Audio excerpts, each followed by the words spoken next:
Hey. What's going on, everyone in YouTube land? This is Rod on the road, signing on. I hope everyone's doing wonderful. I hope everyone's doing great. As I always say, I'm so serious about that. It's unbelievable. It's unbelievable how serious I am that I want everybody to be doing well. Even though that may not be the case, that don't stop me from wanting it. I'm gonna start out this video, and I know I took a week off, week and a half off from doing videos. I had a lot going. Might have been 2 weeks. I'm not quite sure. But look at that beautiful sky, y'all. Ain't that beautiful and gorgeous? Man, it's just a blessing. You just gotta enjoy every moment if you can. But I've been working on a few things, trying to get the ball rolling in the direction I want it to go in, and it's been a little, not an extreme struggle, but a little, I like to say, roughness to some degree, because I'm kind of out of my element, really not on the exact path I want to be as far as that. There's something I had to make sacrifices to get to that point, but that's a whole nother video in itself. But just enjoying the day here. Of course, I'm right by the highway here, and I was thinking about a video. Of course, I wanted to do a part 2 to that dealing with law enforcement's video, and I'm still going to get to it. But I was just thinking, and I jotted a few things down about, I've been getting a lot of questions. A bug flu, y'all forgive me. I've been getting a lot of questions about the nomadic lifestyle, travel lifestyle, camping lifestyle, all that, whatever you want to call it, being that you're traveling for pleasure, full-timing, you might be traveling for work purposes, visiting family, or you just might be a weekend warrior. Whatever guideline or whatever you fall under with, as far as that's concerned right there, you all need to, you still need to have those fundamentals. Some a little more hardcore than others. Even the weekend warrior, you have to prepare, you have to have your things together, your destination, and as far as the full timer, of course, it's a little more hardcore as far as preparation, because your prep is a one-time prep. I mean, it's going to evolve, but throughout your travels. But I want to just kind of keep it generalized. I don't want to talk to one particular demographic. I want to talk to everybody, because everybody's under that umbrella. Even if you're just in a tent and you're walking down the highway backpacking, whatever floats your boat, we're all in the same boat. So that's the boat we choose. But the mindset is what I talk about a lot, and there's some fundamentals that come with that mindset, and I want to discuss those fundamentals, those mental thoughts that you have to hone in and focus on and perfect to the best of your ability when it comes to that particular lifestyle. First off, I'm gonna probably hit around 7 or 8 of them. I can go much further, but I don't want to go too far. That lady's watching me. I don't know what she's watching. Anyway, a weirdo, but check it out. Number 1 for the thought fundamentals that leads up to the nomadic lifestyle. Well, you gotta ask yourself a question. You gotta ask yourself, is this for me? Is this truly something I want to dedicate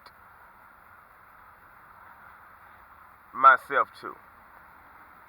And when you say nomadic can encompass several different things. It don't have to be a vehicle. It could be just moving around via bus, or house hopping, couch surfing, or hotel to hotel, or whatever. I can just go on and on. Biking, I don't know. Whatever you deem it,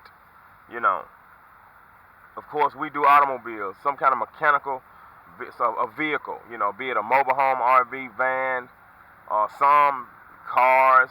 I've heard of Priuses and SUVs and all these type of things. So, that being said, that question, is it for me? And if it's for you, at that point, okay, how will I go about doing it? Will I do automobile? You know, and most would choose an automobile, you know, and that's a good choice, you know. But that's a great question. Can I do it? Is it really for me? And at that point, we need to take steps to acquiring the automobile, because you've made your mind up. It's for you. Next step, execute. Number 2, is this what I want? Am I wasting time? When I get this, will I want it? Or is it just a fad? It's just something that sounds cool right now, and in a few months, you know, it'll blow over, and everything will be back to normal, and I'll say, hey, I tried it, it didn't work, you know. And that might be hard to decipher. You know, it might be something you just have to give it a shot. But that's definitely a question that you're going to have to ask yourself. At least I would. So think about that, number 2. Number 3. Now this goes along with just stationary lifestyle as well. Can you be in control of your life? Of course, on the road for us road travelers here, us road warriors on the road. But even in real life, not in real life, but even like this ain't real life, but even in the stationary lifestyle, you must maintain control of your life. Now that can go many, many, many ways. But what I mean by control is, do I really, when I wake up in the morning, do I feel like I'm in charge of my life? Or do I feel like I'm just here and I'm just falling in place? I'm really not in charge of my life. There's so many other aspects that's in charge of me that I'm not in charge of my own life. And y'all can put together the pieces on what all those things might entail. But that's a great question. Like on the road, are you in charge? You're in charge of the vehicle, you're driving it. What if something happens? What if it breaks down? Are you still in charge? Of course you're in charge. You know, doing a breakdown, I broke down last week. I had a hose malfunction. My upper radiator hose decided it wanted to, it was old and needed replacing, so that's kind of my fault too. It wanted to leak, and I was on the road, I was in heavy traffic, right at the rush hour. And I had to get off the road because I was starting to overheat. And luckily, that morning I had purchased that hose because I noticed a bulge in that hose. And, you know, through faith, you know, God looks out for all of us. He looks out for me definitely. I had that hose ready. And I had all the tools and equipment needed to exchange that hose. I mean, swap that hose out. So I did that in a Walmart parking lot. No help. Well, with the Father was help, but no help. Just me, in charge, in control, on my own merit. There was no AAA. There was no backup. It was just me and a screwdriver in that parking lot. And heavy rain was on the way as well, so it was chasing me. So, you know, those things like that, when I mean, are you in charge? Now, I'm not saying don't get AAA by all means. If you can afford that, definitely, you know, when you're out there on the highway, it's an addict. You need to get off the highway. It's a very dangerous place to be broke down. You don't not want to be broke down on the highway under any circumstances. You want to get off of that highway, you know. So, with that being said, I hope I don't skip numbers because I get to rambling, you know. With that being said, number 4, and think about this number 3 as well. Number 4, you're going to have to deal with some form of loneliness. And when I mean loneliness, I use that word for lack of better words. I don't get per se lonely. When I'm alone, if I'm in the boonies, if I'm in a city environment, of course in a city environment you're not going to be there alone, but in the boonies it's quiet, there's no one but you, and maybe a few coyotes, and there's no one around. Like, it feels like you're the only person on, like you're the last person on earth. Can you deal with that type of solitude? No internet connection. Some areas, no phone connection. Just you. Now that's if you intend on being out in those areas. Of course, I love those areas. So, if you didn't grow up in those areas, you don't know nothing about them areas, you're a city dweller and you want to get into the lifestyle, that's going to be a shock to you to some degree, unless you're just a natural and you love that. So definitely think about that. That's an aspect I hear a lot of people. Now, I'm getting these, I base these questions on what people have messaged me, inboxed me, concerns people have had about the lifestyle. So I compile these thoughts to try to give people an insight, you know, so many that I can't really just focus on one. Number 5, big question, y'all. Money. Money on the road. That's been a video that I've been trying to get up to get out and just haven't done it. Been putting other videos before that one. Because of course that one's coming. That's our big ticket video right there for a lot of people. And I'm not gonna stay on it too long. But I'm gonna say this. Don't make it some humongous hill that you feel like you cannot climb. It's not difficult. Now, something that's easier said than done. No, it's not difficult. If you make the reason I'm gonna tell you it's not difficult to make money on the road is because of this. If you make money where you're living in a stationary position, the only thing that changes is location. You're located in an area where you might go to a 9 to 5. Okay, when you're traveling, do you really think that's the only location where 9 to 5s exist? No, they exist all over America. So you might have to make a sacrifice to be near places where 9 to 5s exist and continue your money generating, you know, exercise. You know, you're working a job here, you're working a job in Tacoma, Washington, or you're working a job in wherever, let's say you're working a job in Miami, Florida. Okay, you moving north. Okay, you move up to Tampa. Okay, you get a job in Tampa. Okay, save your money up. You're moving on up further north, move to Pensacola. You work in Pensacola. You know, do your research, look ahead, Craigslist, all the search engines. This is a perfect time to do this type of stuff. 15, 20 years ago, the search engines weren't available. Now they are. You get online, people are always, they're hiring, they're putting it out there. It might not be the job you're qualified for, or it might not be the job you want, but it's the job and it's money. And that's the kind of the sacrifice you have to make when you live in that nomadic lifestyle. You can't make the job what you want it to be. You have to take the job that's there, if you're choosing to go there. If you don't want to go there, if you want another job, then you choose another city. Then you move on up to Jackson, Mississippi, and you move on up to Memphis, and you might move on over to Little Rock, and you might move on over to Oklahoma City, you know, and you just keep going over to Colorado. You know, you look, you search, you do your research, and you pick up jobs along the way. And save your money. Rainy day funds is vital. You don't know when you might run into a hiccup where a job might have been available, and now you get there, it's not available. So you have to like coast a few days until you find something. But you have to find something. Now, if you have some residual income coming in, and you have no worries.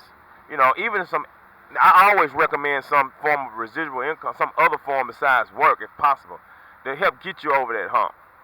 You know, there are Walmarts all across America. There are Home Depots. There are everything. You know, there's temp agencies. You might use them. They use you, so use them back. You know, restaurants, all this kind of stuff. And you can just tell people ahead of time. Some people are very understanding. Look, I'm traveling. I'm being in your city for a few months. I'm a real hard worker. The manager's like, okay, well, you know, some managers might get turned off by that. You know, you might not want to reveal that much information. They might be looking for something more permanent. But your deal is to get there, make some money to suit your needs, and continue to move on. And you just have to take that on a call-by-call deal. But you'll get used to it. It'll get easier. And as you travel, you want to be in decent health. If you're not in decent health, you work on that because you know, it's easier to be employed if you're in a decent health. You know what I mean? Your job opportunities open up more. You know, you might do some labor or something like that. You know, some day labor. If you know, but you're not in good health, you might can't do it. But these places are so desperate for labor, they don't even care. But then, like I said, you want to still have your quality of life You don't want to be completely exhausted to enjoy your time there. You know what I mean? Before you continue to move on. Okay, now I'm going to do a video on that too, but that's just a little quick tip. Like I said, when residual incomes, online stores, selling products, things like that, there are all kinds. You guys know what they are. You know what I mean? And you just have to dig into those and get those started, you know? And that's my recommendation. That's my number 5. But of course, like I said, I'm going to get to a video on that too. That's a big one. A lot of questions on that. Number 6. To do this, to do a lot of things, not just in the nomadic travel lifestyle, RV lifestyle. To do it, you must obsess it. You must obsess with it in some form. Keep God and Father first, of course, and country. But we're talking about lifestyle. We're talking about the travel lifestyle. You must obsess with it. You must wake up thinking about it. Go to bed thinking about it. You gotta focus on it. But you will never do it. You gotta, some people pound those videos down, bam, bam, bam, bam. They're obsessing. They're learning everything they can learn about it to make the transition as easy as possible. So to do it, you must obsess it. Number 7. Push, push, push. Manifest your reality. Make your reality what you want it to be. Push, push, push, y'all. However that may be. Push it through. Work on it. Little by little. Focus. Obsess. Get it done.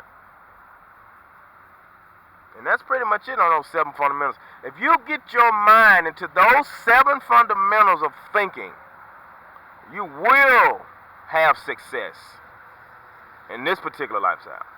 And as well as many other things that you might be trying to achieve in life. You will have success. You will achieve your goal. And before I get too excited, I'm going to get off of that because I'm real passionate about people achieving their goals. Achieving greatness. And this is great. This is what I wanted. Many of you have been following the channel. Back when I was in brick and mortar. I didn't really harp on the brick and mortar, but you know I was there. And I've seen many other guys come through to do this. And that thought pattern has to exist within them. They might not come out and just talk about it like I did and try to break it down step by step, but they did these things. Trust me. And if you do these things, you will achieve the same results. I'm not saying it's going to be easy. I'm not saying you're not going to stumble along the way. I have. But you just keep pushing forward. Keep your head down and keep moving forward, soldier. Now that's it on that. I'm done with it for now. Y'all think about that. Because that is real as I can put it to you. You know? I hope that answered a lot of those questions.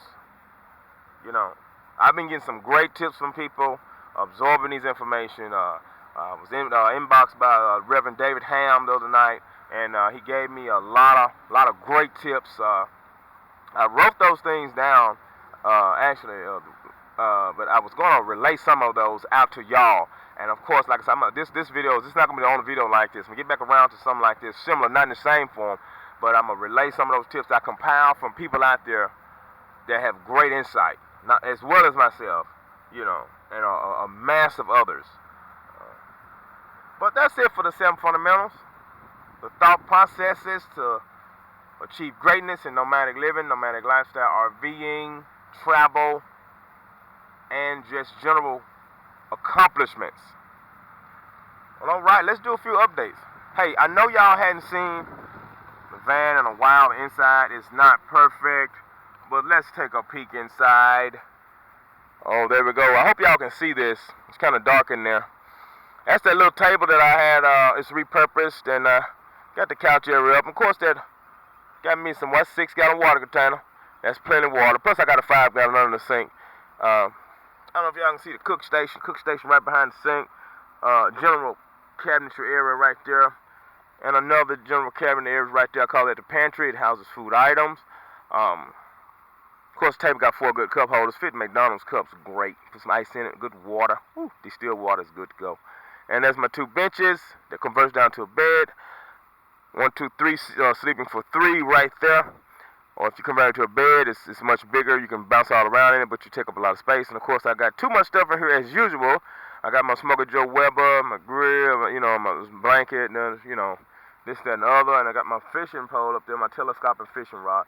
So, you know, it was laundry day, and I've been folding some clothes. So, another thing, this seat, you know, you want your seat.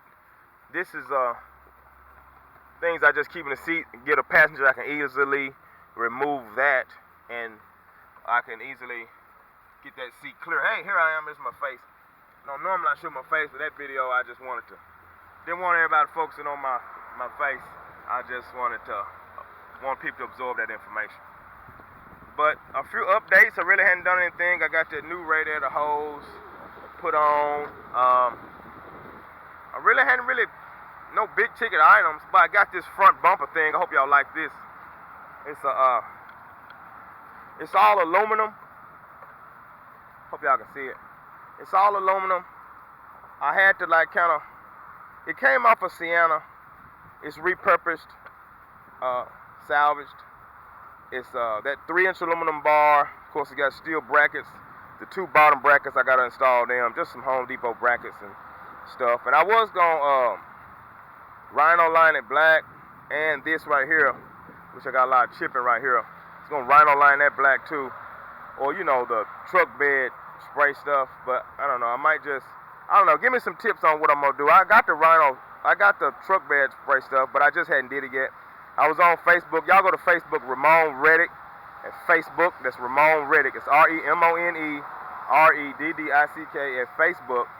And y'all can definitely friend me a friend request, and I will see. I put a lot of stuff on there, and the topics on there have been about this. And a lot of guys, everybody said go with matte black on it and use that truck red liner. Like I said, I just hadn't did it yet, and I know it'll look great. What do you think about just leaving it like that? I don't know. Give me y'all tips. Give me some advice. And that's pretty much it on updates. I wish I had more. I don't. Still no roof vent. You know. And, you know, no more accessories. No more bolt-on accessories. Tires holding up. Use some Lucas, that stuff's great. You know, I don't really, you know, if for something works good, I'll talk about it. I use some of that Lucas. That stuff works pretty good. And of course, I changed my spark plugs and stuff. You're running those AC Delco. I'm running AC Delco Platinums in there. AC Delco plugs and wires. We're gonna put a new distributor on it as well. It's a new rotor button in there as well. And of course, I put a new engine, it's aisle control valve in there as well. So, you know, you want to keep your vehicle running as best. It's an older vehicle, you want to keep it running as best you can. Because, you know, you're on the road and you don't need breakdowns. And I'm thinking I need a U-joint. I'm thinking I need a new U-joint next. I hadn't really looked into it. But I'm going to look into it probably later on today or in a few minutes, actually. But, you know, that's pretty much it. Next time I'll have a few more things I can talk about. We might do it from inside the truck. You know, we might not. I hadn't been practicing my skating much. I hadn't been practicing my Spanish much. Like I said, I'm going to keep it real. I haven't been doing any of that. I'm really trying to focus on getting it at this week. And get on some focus and get on some target issues and things personally I wanted to get done myself. I'm at a Taco Bell. This place is pretty busy. And that's it, y'all. It's been good. It's been wonderful. Been getting a lot of things done. And I want y'all to do the same. And I done talked too much already. And I want y'all to take care. I'm working on another rack on the back, of course. The great Don Carpenter, like the rack he had, that ATV rack, that had the little drop up on it that kind of brung it up some, so you don't scrub every time you're going in and out. Cause these vans will scrub if you get them too low, going out with deep, aggressive dips and stuff like that. So you want to have everything lifted up off the ground, kind of like my bike. So until next time, God bless America. This is Rod Reddick signing off. Please subscribe and like.